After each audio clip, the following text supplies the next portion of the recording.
গেল বছরের সেপ্টেম্বরে গ্রাহকের হাতে আসলেও এখনও বাজার কাঁপাচ্ছে অ্যাপলের আইফোন 17 সিরিজ। 48 মেগাপিক্সেলের ওয়াইড এবং আলট্রা ওয়াইড সেন্সর ক্যামেরা আর উন্নত পারফরমেন্স মোবাইল স্টোরে টেনে আনছে গ্রাহকদের। পুরনো আইফোনের মডেল বদলানোর হিড়িক চলছে বিশ্বজুড়ে।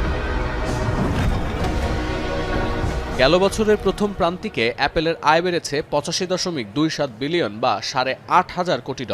যদিও বাজার বিশেষজ্ঞরা ধারণা করেছিলেন এই সংখ্যাটি $7,800 কোটি আশেপাশে হতে যাচ্ছে। রয়টার্স বলছে এই প্রান্তিকে অ্যাপলের মোট আয় $143.8 বিলিয়ন, যা গেল বছরের তুলনায় 16% বেশি। বিশ্লেষকদের পূর্বাভাস ছিল সেপ্টেম্বরে আইফোনের নতুন সিরিজ আসার পর ডিসেম্বর পর্যন্ত প্রথম প্রান্তিকে $138 বিলিয়ন কাছাকাছি আয় করবে অ্যাপল।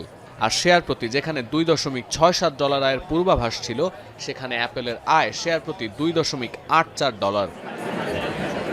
অর্থাৎ যেখানে প্রথম 4 মাসে 47% আয় বৃদ্ধির সম্ভাবনার কথা বলা হচ্ছিল, সেখানে 48% বেশি আয় বেড়েছে অ্যাপলের।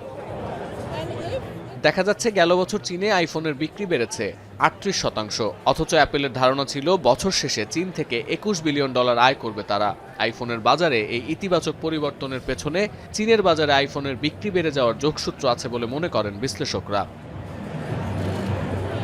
ভারতেও ব্যাপক চাহিদা বাড়ছে আইফোনের। মুম্বাইতে নতুন একটি আই স্টোর খোলার পরিকল্পনা করছে অ্যাপল।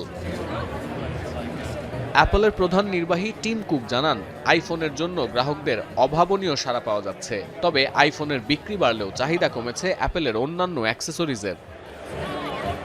সতীর্থ কর্মকার, এখন বিশ্ব।